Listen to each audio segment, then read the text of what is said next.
Oh my goodness. We are on the threshold of an explosion in innovation, and crypto is symptomatic of it. Uh, the seeds for what is about to happen were planted during the 20 years that ended with the tech and telecom bubble.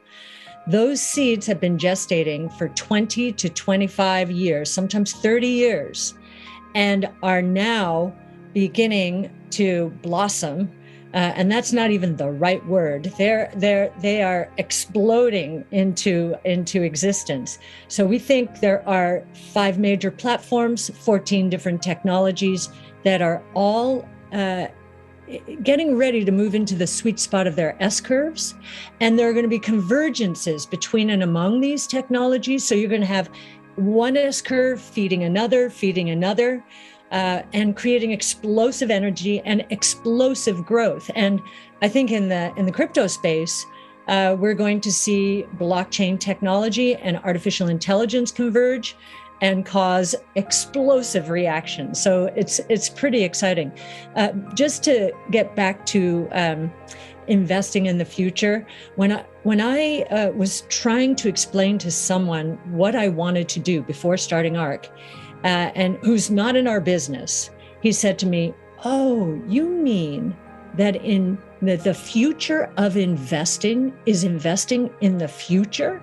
And I said, "You got it." Well, now, when I started in the business, that's the only way people thought about investing.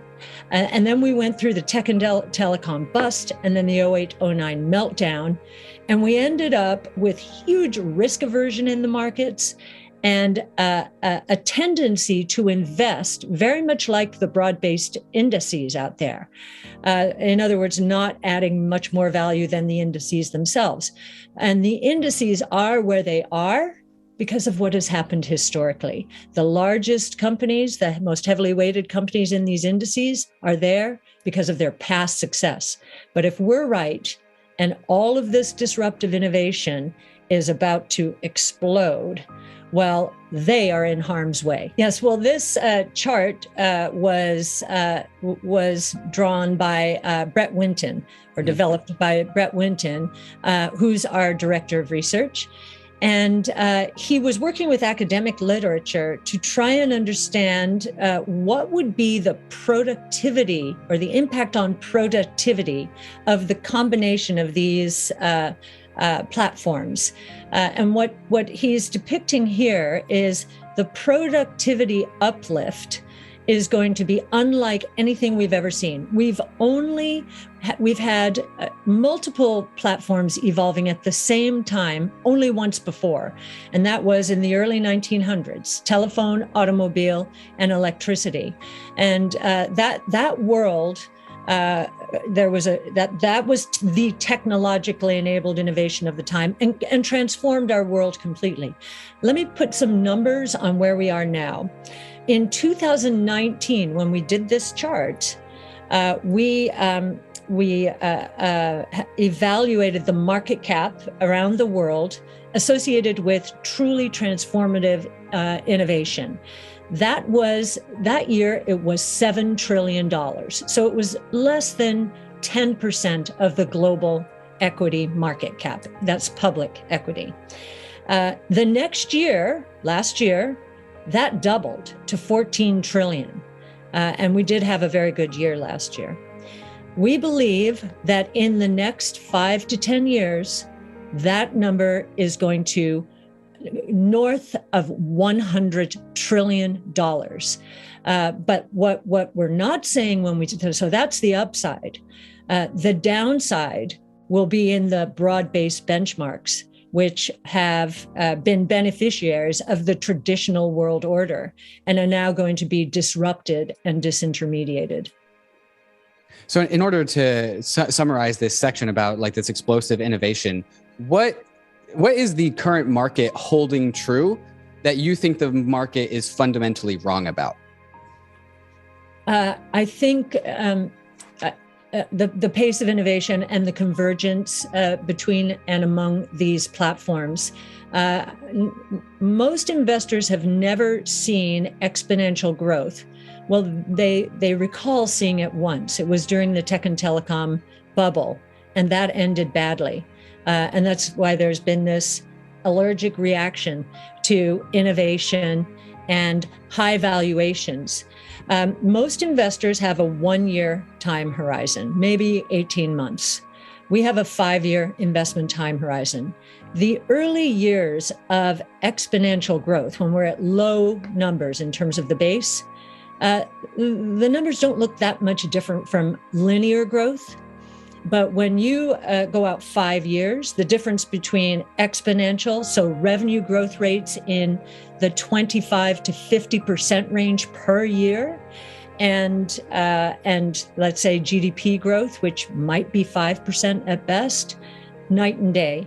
And I think what gives us the differentiation is our starting point. We start from the top down, trying to size markets, and we center our research on something called Wright's Law.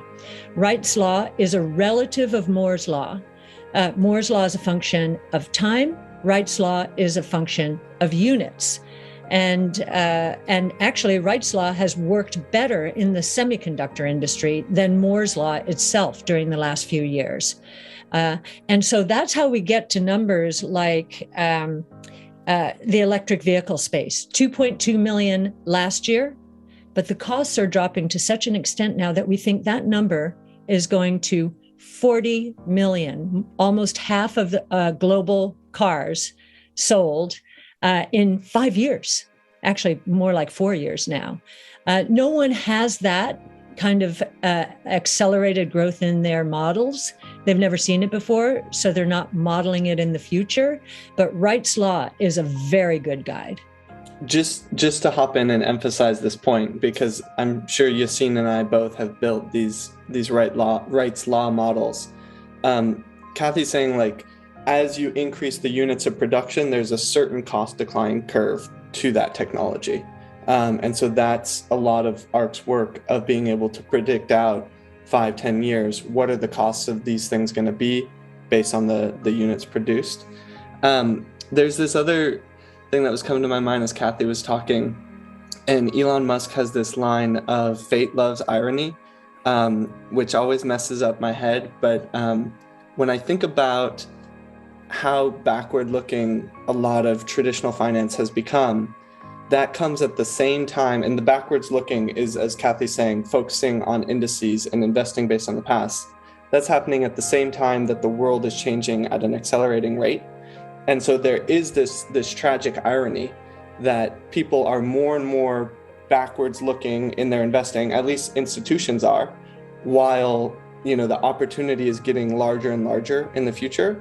And I think that what's great about that actually is it opens up a space for retail. And Ark is predominantly, I think, retail favored with growing institutional respect. And I think that will only grow over time. But the opportunity is really for retail to catch up to institutions. You guys say front run the opportunity, but it's just retail being future looking while the institutions are backwards looking. There's lots of people who are willing to trash what you're doing. And Cathie, you have some haters too. There's an anti-Cathie Wood ETF out there. I've heard critics call what you're doing unprofitable tech. That's what they call your sector. Our friend from Real Vision, Raoul Paul, was just on recently. And he says part of this is because people are fundamentally afraid of change. Is there something to that? Why do you think there are like the haters of the world disparaging the work that you're doing and kind of your method? Actually, I feel very comfortable when I'm in that kind of situation. If everybody loved what we were doing and they were chasing it, I'd feel much less comfortable. So I'm kind of used to it. I've faced it actually inside the traditional world as well, as I became an otter and otter duck, and my counterparts were becoming more benchmark sensitive. So, it was kind of, seemed like to them at least, rebellious. So are they afraid of change?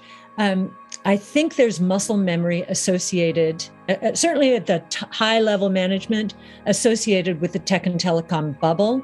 And many equity leaders went down and basically ceded power to the fixed income market. So many of the leaders of financial firms came out of the fixed income world because of the tech and telecom bust. Many equity leaders lost their jobs then, and then again, 08, 09. And so you have this very conservative group of people who really haven't managed equities ever, and actually understand more benchmark sensitivity, since that's how that world works. And I suppose this just seems like, again, an odd duck running around with her head cut off. They're not willing to look at the kind of research we're doing, which we provide freely out there. In fact, we provide our Tesla model, right? And to help to educate people, saying, look, we've done the research that supports these numbers. And I think the biggest surprise to me is that giving the research away, spoon feeding them with the models has not changed much. But I think it will change. We're just going to keep, if we are right, then those who are wedded to benchmarks are going to lose their jobs.